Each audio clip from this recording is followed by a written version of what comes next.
Book of Luke, still in line with the theme, the year of glory and fruitfulness. Amen. Luke chapter 9,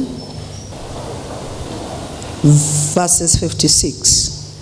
For the Son of Man is not come to destroy men's life, but to save them.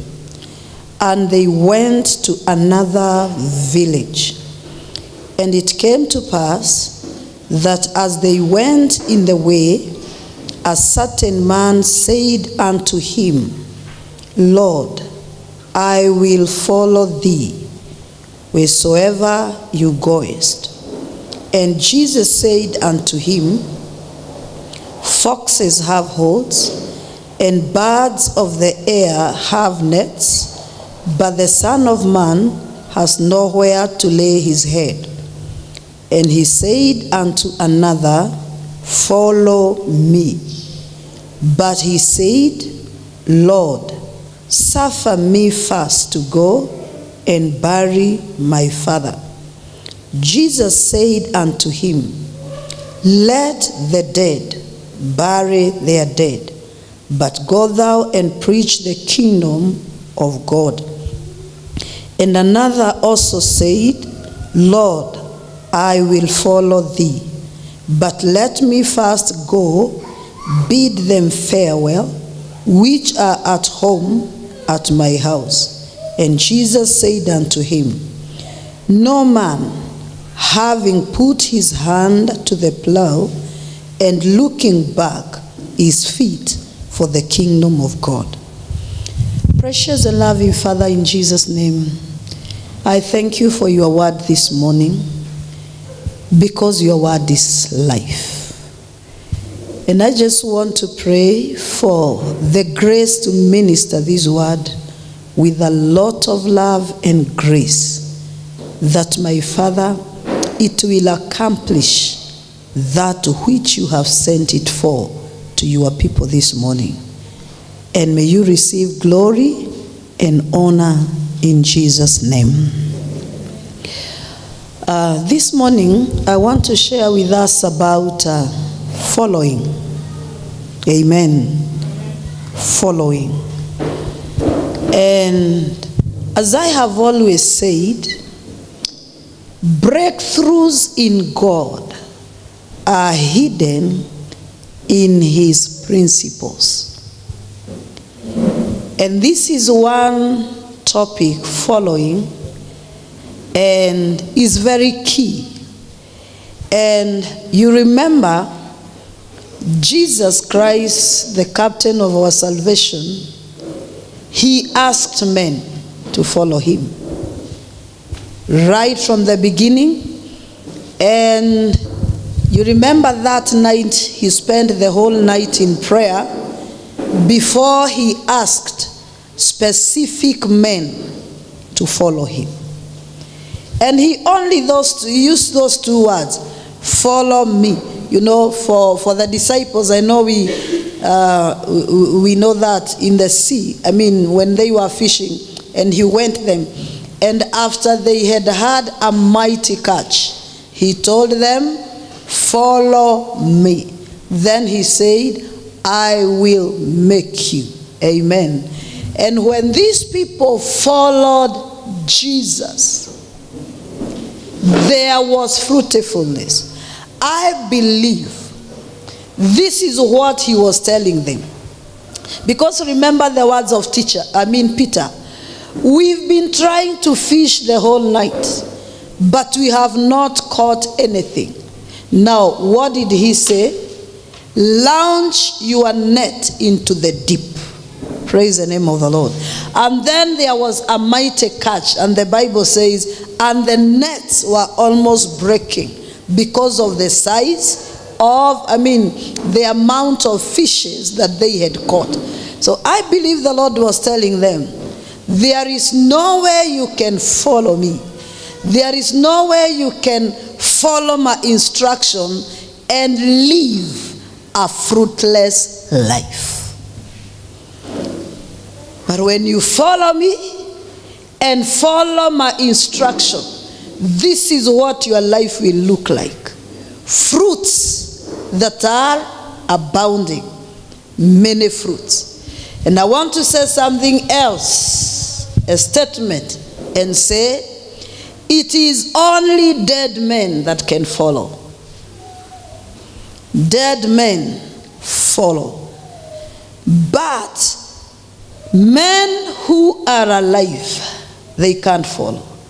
The Bible says they left everything and they followed. It is only dead men that can leave boats full of fish and go with nothing to follow Christ. Praise the name of the Lord. And you see here he says, a man wanted to bury his father. But you see, for John and James, they even left their alive father to follow him. They must have been dead. God has ordained that when men follow, we become. And Jesus also told the disciples, follow me, and I will make you. So it also means it is hard to be made when you are not following. Very difficult. It is when you begin the journey of following, that is when you get into the process of being made by God. So Jesus said, follow and I will make you. Amen. It is in following that we are made. And it is in following that we submit to the process of making. Amen. And if you evade the process of following, it is not possible to become. Unfortunately, it is not possible to become. And in the Bible, we see those people who followed halfway. They followed halfway at a time. And this one, for example, is Offer.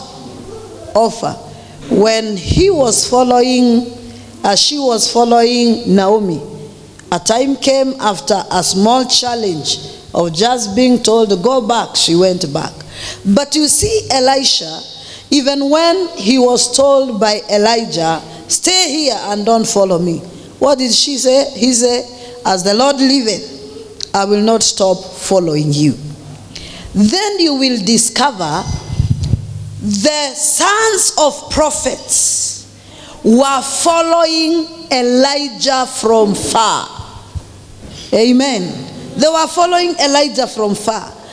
And there was a making. They were supposed to go through and become effective, but because of following from far, they could not become. Why am I saying that? You see, they are even coming to tell Elisha, you have followed this man all along. He's going to be taken away. Do you see, they were very sensitive to the Holy Spirit, but they lacked the grace to work. They knew everything, but they lacked the grace.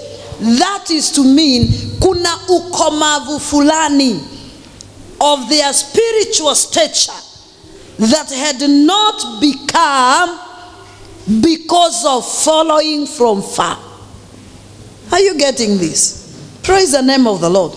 But see, when Elijah was taken, and then they saw the demonstration of the power of God when Elisha hit the water, the Bible says they came and they bowed. Amen. In other words, willingly they submitted to follow Elisha. And when they related with Elisha at this level, they started also growing up into the same stature. Because in 2 Kings chapter 9, you see Elisha taking the oil and sending a son of prophet to go and anoint king. And who was to do that work? It was Elijah. Do you remember that? Now, you see, they have grown to a stature now, their spiritual stature, that they can be given very serious assignments. Amen. And they are very key to follow. Please listen. Following is very key.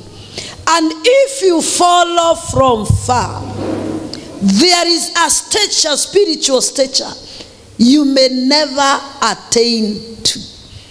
And what does the Bible say? And Jesus told the disciple, come follow me.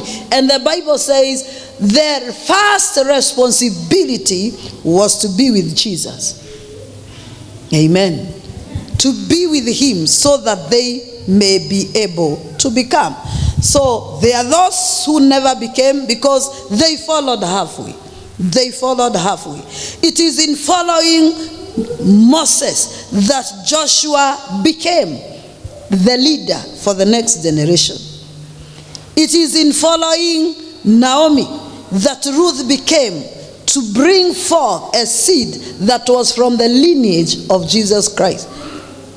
And I've always said, the devil desires and always to cause people to ignore principles that are very key so that they may not become. So he will make you think following. I can follow when I feel like, and when I don't feel like following, I will not follow. Please, what was Jesus telling his disciples? If you don't follow, although I have shown you the potential you have of catching fish, even when there was no fish, what was he telling them? This is how your life will look, but the condition is following. He went to the office of Simeon Levy, a man who had a powerful position as a tax collector, and he only looked at him, the scripture said, and said two words: follow me. Amen. Following Christ is key. And that is why Paul says, follow me as I do what? I follow Christ. And it is by following that Timothy became. Listen, children of God, as much as we are multitudes and a congregation, you should purpose to follow on a personal level and commit on a personal level. Praise the name of the Lord. Personal. Very, very personal. Jesus had 12 disciples, but he related to them on a personal level. All of them. He knew all of them, and he related to them on a personal level. Because without personal following, it is difficult to become. So I have said, there are those who followed half-heartedly. Like who? Jonathan is one. Opha is another one. The sons of prophet could not follow Elijah. They stayed afar off. You know, they were standing. The Greek word calls it hogororo. They were looking from a safe distance, and they never became. It is my prayer for you that the potential you have will be realized. Praise the name of the Lord. You will become that which God has ordained for your life. So, look at what Jesus is saying here. The man here is saying, I cannot be able to go because somebody is dead. And what did Jesus say? Let the dead bury themselves. Amen. Let the dead bury their dead. Does it mean now we should not care? No. But what is the Lord saying? Set your priorities right. As much as you have many shughulis, set your priorities right. It is key. Then this other man says, verse 61, and another one also said, Lord, I will follow thee, but let me first go bid them farewell, which are at the home at my house. Do you remember this is also what Elisha had said? That let me go and kiss my father and my mother. And then Elijah said, why are you explaining it to me? You know the implication of the mantle, so you decide. Yeah? Deciding is a personal decision. And that is why I want to believe these brothers of thunder, James and John, the way they left their father, it was a very radical decision they made to follow Jesus Christ at the teenage of their lives. Amen. So the Lord desires that we make a very personal decision in following him. Now, Jonathan is a king who never became a king. He never became a king. And if you look closely, the problem was following. Although he loved David as his own soul, but he was not willing to follow David in his troubles. He was not willing to follow David in his shame. He was not willing to follow David. It's like he wanted that greatness, but he would never be, he never became. Even after prophesying it himself, to himself, and saying, I know God has given you to be the king of this nation. And he said, even my father knows that too well. And when you become the king, I'll be second to you. He was supposed to be the deputy king, but he never became. Please don't joke around with following. There is no way you can be enjoying the palace and then think somehow you will grow up to the nature and stature of what God has called you. I hope I'm talking to somebody today, because we've come to a place of thinking God has partiality. God has no partiality. Yeah? But whoever allows the Lord to work in them and follow the process. Look at this young man. If he knew my future is in this person, he would have followed him. What was he doing with Saul? Yeah? And even Saul is taking a javelin to kill him. And he's abusing him, openly. And what was he saying? You son of a perverse woman. When he allowed David to escape, and he said, you son of a perverse woman, don't you know that so long as David is alive, you will never become a king? You know, it's so sad, so sad, that Jonathan knew very well. There is no way he can become a king while David is there, because God had chosen him, and he also never became what he was supposed to become. It's so sad for us to be in the house of the Lord and never become what God ordained for us. Sasa wewe uendagi kuimba firirida, ukunywa Guinness for powerless. Hauna kampango ya kando. And then ukose kufikia hatima yako ndani ya Bwana. Hiyo ni hasara inakaaje? Praise the name of the Lord. At least those who have mpambo wa cameras wanakumuzea mahali kana walipia rent. So wewe ustruggle kungoja kwa imani rent ikuje, and you refuse to attain the levels that God had for you. You refuse to attain to be where God ordained for your life. Jonathan never became. He never became. And even if the covenant preserved Mephibosheth, it preserved Mephibosheth when he was lame. And why was he lame? Because if the maid who was taking care of Mephibosheth was in the right camp, there was no need to run away. And therefore he would not have been dropped. Listen, when you are not in the right path of following, to become wounded, to become incapacitated, to become castrated is very easy. I am speaking deep things. Only those who are in the spirit can understand. Yeah? There are many people in the spiritual realm. They are supposed to be a giant, the stature of a giant. But they are dwarves. Why? They can't follow and become what God ordained for their lives.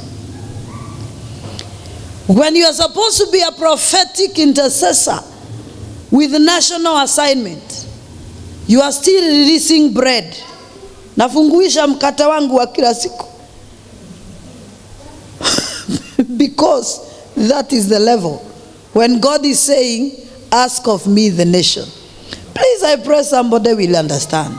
Think about Jonathan. He never became. And it is because this man evaded process. Evaded process. Are you hearing? Praise the name of the Lord.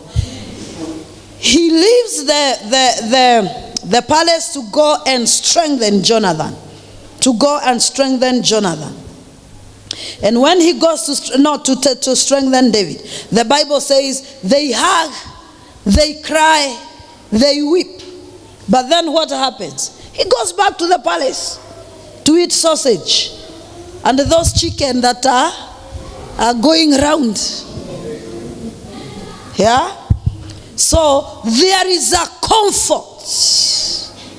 Amen. There is a comfort he was not willing to sacrifice to become. David is running from cave to cave.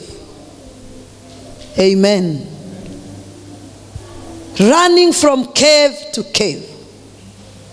But for him that time, he's inside the two duvet with the fan and all those girls that used to pepeta the king.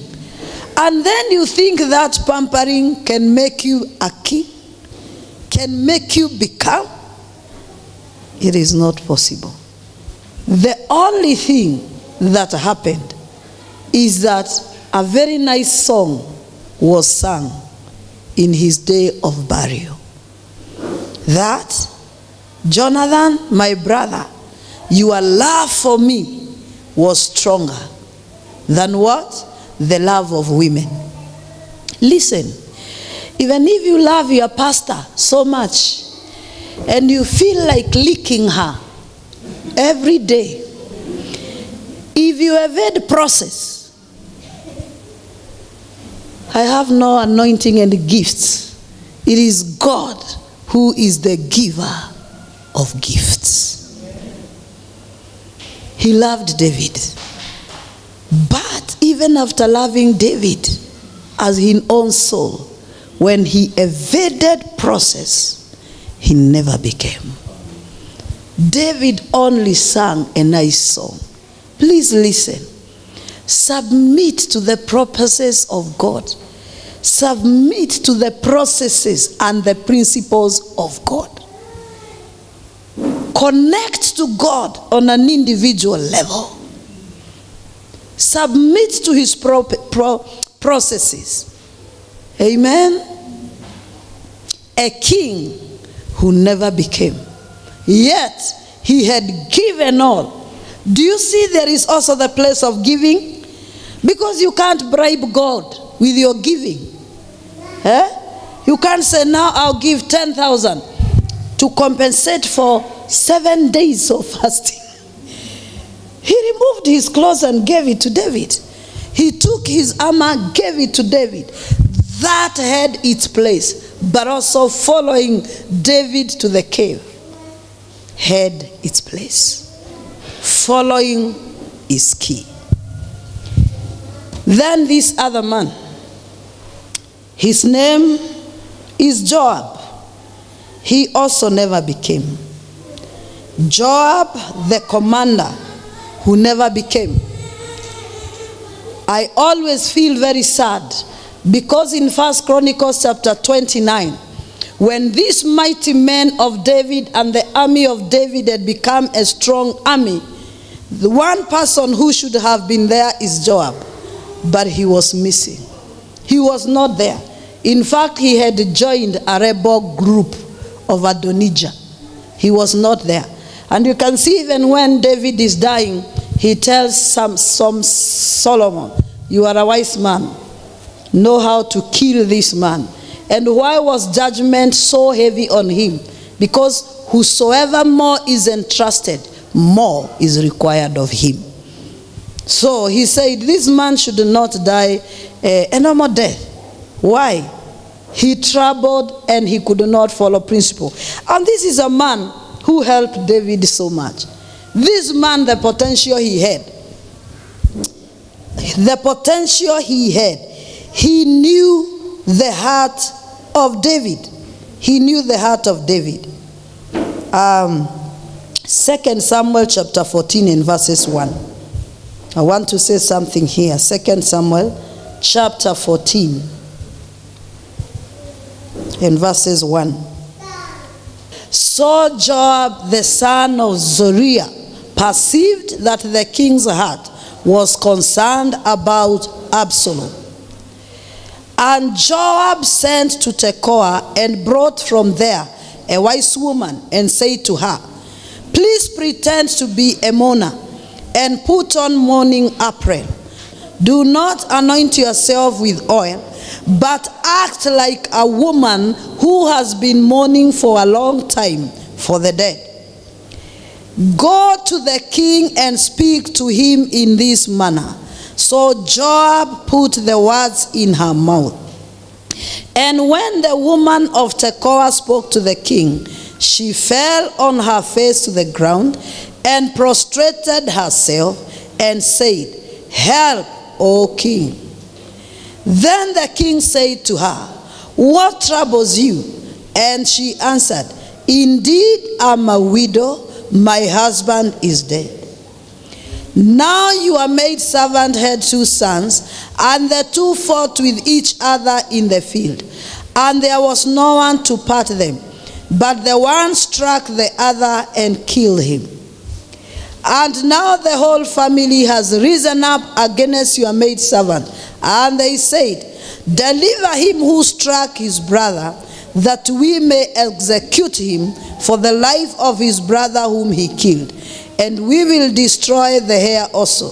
So they would extinguish my ember that is left, and leave to my husband neither name nor remnant on the earth. The king said to the woman, go to your house, and I will give orders concerning you. And the woman of Tekoa said to the king, my lord, O king, let the iniquity be on me and on my father's house, and the king and his throne be guiltless. So the king said, whoever says anything to you, bring him to me, and he shall not touch you anymore. Then she said, please let the king remember the Lord your God, and do not permit the avenger of blood to destroy anymore, lest they destroy my son. And he said, as the Lord lives, not one of your hair, son, shall fall to the ground. Therefore the woman said, please let your maid servant speak another word to my lord the king. And he said, say on. So the woman said, why then have you schemed such a thing against the people of God? For the king speaks this thing as one who is guilty. Is that the king does not bring his banished one home again? For we will surely die, and become like water spilled on the ground, which cannot be gathered up again. Yet God does not take away a life, but he devises means so that his banished one are not expelled from him. Now therefore, I have come to speak of this thing to my lord the king, because the people have made me afraid. And your maidservant said, I will now speak to the king. It may be that the king will perform the request of his maidservant. For the king will hear and deliver his maidservant from the hand of the man who would destroy me and my son, together from the inheritance of God. When this woman spoke all these things to the king, and then she made the king understand, she was talking about Absalom, who the king had received back, but refused to see him eye to eye. The king said, woman, tell me the truth. All these things umenizungusha mpaka nikaingia kwa box. Were you with Joab? And he said, may I be forgiven. Hii skimu yote ni ya Joab. Kwa sababu gani? Joab knew the heart of the king. And he knew the king was mourning his son, but he didn't know how to bring the son back. Listen, true followers will know the heart of their leader.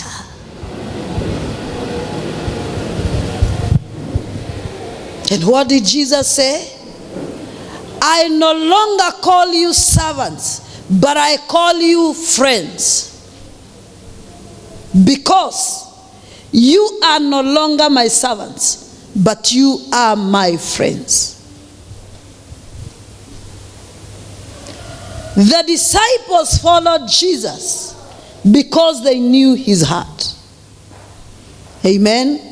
It was not hidden from them.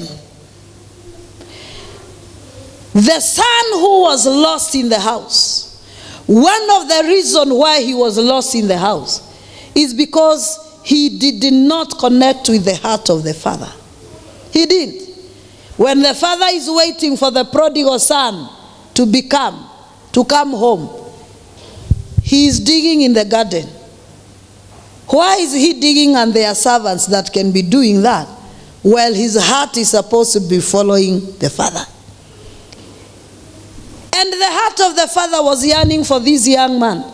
And when he came, instead of being connected again to the heart of the father, he is so troubled that this son has come back. Amekuja kunimalizia ugali. Amekuja kuchukua nafasi yangu. Praise the name of the Lord. He didn't know the heart of the father. What am I saying? Every true follower will know the heart of his leader. Amen. So I'm trying to show you the strength of Joab. Yet he did not become what God had ordained for him. Finally, David said, these sons of Zuriah, they are too strong for me. Sometimes you can be too strong to follow. Please, because of time, go read this story, and you will admire the wisdom that was upon Joab. The wisdom that was upon Joab. Yet he did not become. Why? He did not follow David fully. There was still a part of his life that he could not submit to David.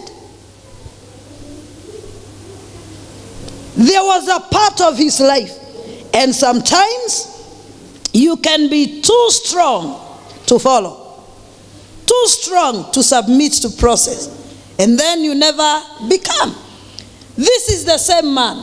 When David is counting people and he says, my Lord, What has come over you? You want to count people? May Israel increase. Why? He knew God had banned David from counting people. But David prevailed against him and counted the people. And you remember the plague that came. You remember when Absalom was dead. The way David was mourning, the elders tried to lift David and he could not rise up. He was really mourning. And Joab came and said, my lord the king. Now see, it's like all these people who gave their lives for you, you are counting them, you are making them sad, instead of them rejoicing that your enemy is gone. You see, he was a very instrumental person, yet he never became. When you are very strong, watch out. You can be too strong not to follow, too strong not to take any instruction. And Joab was the commander in the army, but he was doing what he felt like doing. Yeah? When David says, don't kill the young man, he asked another young man who came to report, I have met Joab, nywele zake zimeshikwa somewhere, na mtakauza, why didn't you kill him? And the young man said, didn't you hear the king said, don't touch the young man? And Joab said, where he is, ako njia gani? He went and he threw some arrows. Then Abner has come, who was the commander in the kingdom of Saul. He comes to make peace, and he makes peace, and they eat together with David. But what did he say? I know better. Even if, unaona hiyo defiance, unaona hiyo kiburi, unaona hiyo arrogance iko another level. That a leader has accepted somebody. A leader has accepted somebody who has come as a helper in the army. And this man feels no, this man must die. Na hata haambii mfalme, anamuita tu kando, ambia Abner akuje, and he kills him. So he was right in the camp, but in the camp of David, but he was doing his own thing. Do you know it is possible to be in a fellowship and you do what you want? It is possible. Ukisema home church ni Thursday, unasema mimi nakutanaga na watu Monday. We are coming vacation Friday. Mimi nasikiaga roho wanatembea Tuesday evening. Yes, you can just be somewhere and do what you feel. Yeah? Praise the name of the Lord. Amen. Pastor, get there. Come. Amen. What is following? Yeah? Amen. So he's behind me. So whatever I do, you do, because I'm following. And what is the condition? So long as I am following Christ. Amen. That is the condition. That is what the Reubenites said. And what did they say? Tell Joshua, so long as God is with you, as he was with Moses, we are giving our very life for you. Amen. So are you ready to follow? Yes, I am. Praise the name of the Lord. Amen. So what is following?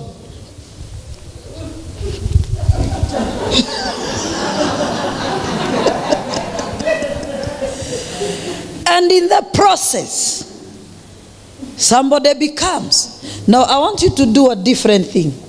Yeah? Okay. So, you are following me? Yes. But you did do different things. Sawa sawa? Yes. Now, can anything happen? That is the confusion. And that is why, thank you, many people never become. These two people pain my heart. I study them. I see the potential that was in them. I see how useful they would have been in the government of Solomon, but they never became. Why? They were in the camp. For Jonathan, the price of paying to live comfort was too high. Amen. Praise the name of the Lord. For Joab, too strong to follow, too gifted to follow, too intelligent to follow. And many times people don't become, because sometimes, and for offer, the price to live what she knew was too high. There are people who many times don't become because they think, by the way, who am I following? Who am I following? It took the heart of humility for Elisha to follow Elijah. A man who does not have a house, and you have garden and servants, and you finish everything to follow a man who is staying on the mountain, a man who is going to borrow bread of a child of a widow. That is the man you are forsaking everything to follow. That is why I say following is for dead men. Amen. Hallelujah. The apostles of Jesus Christ, they became by following. They became by following, because that is how they were made. Ruth became by following a very weakly woman. Very weak, a weakling. And I don't know why God does not choose super leaders. He chooses people who are very weak. Very, very weak indeed. Huh? Like Moses, he does not know even how to talk before he finishes a sentence. And that is why I'm saying, following demands dead men. Because if you think about huyu mtu hata vile hajui kitu, hajui hata kuongea, utaweza ona na nini nafuataga hapa. But listen, listen, listen, AWC fraternity. Following is very key. I do not want to judge anyone, and my prayer for you is that you all become. But I have nothing to give you if you don't obey the principles of God. Praise the name of the Lord. Jesus said, follow me. One man of God preached and said, the man you don't want to meet when you die is the man you were supposed to become and you never became.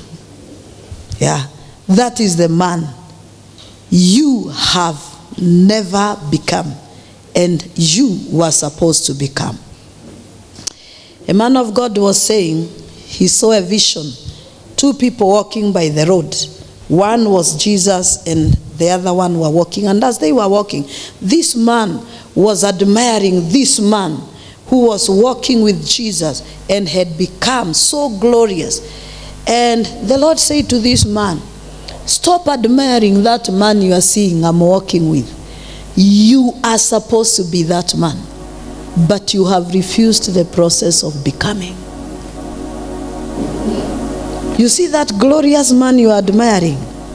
That is who you are supposed to become. But you have refused the process. Listen, we came to God on an individual level, but you must make up your mind to follow the processes of God. Amen. Ruth followed. And what did she tell Naomi? Your God shall be my God. Your people shall be my people. Where you die, I will die. When you follow the convictions in your heart, the convictions in your heart will affect your character. Amen. Praise the name of the Lord. It will affect your character. And the Bible says another thing. As they came to Bethlehem, Judah, as they came to Bethlehem, Judah, Ruth told Naomi, "You sit, let me go to the field." Why? Ruth understood. I cannot compare myself with this woman. She's in the evening of her life. I am in the morning of her life, my life. How can I sit while she is sitting? That is what made her rise up and do what? Began her own process of becoming. She went to glean in the field. And when Naomi is telling her, tonight, go to the threshing floor, midnight she goes. Why? Because to become, you can never evade process. She had to do it herself. And when she went, what did Naomi say? Let your focus be on Boaz. You cannot follow without focusing. Because what did Elijah tell Elisha? If you see me go, so following has also to do with, what are you seeing? What are you seeing me do? What are you observing? Because you can choose to observe the weaknesses. But are there things you observe and admire and yearn for and desire and hope for? Following is a principle. Sometimes following is just observing. You know? I'm sure when Elisha takes this cloth and tries to hit the ground, it is because even him, he had not seen any remarkable miracle in his life. And maybe he was wondering, is it worth to follow this man and sell everything? But wait, when the full stature of God had developed in him, when he hit it, praise the name of the Lord, the miracle was realized. I pray for the grace to follow. I pray that you will align yourself. Amen.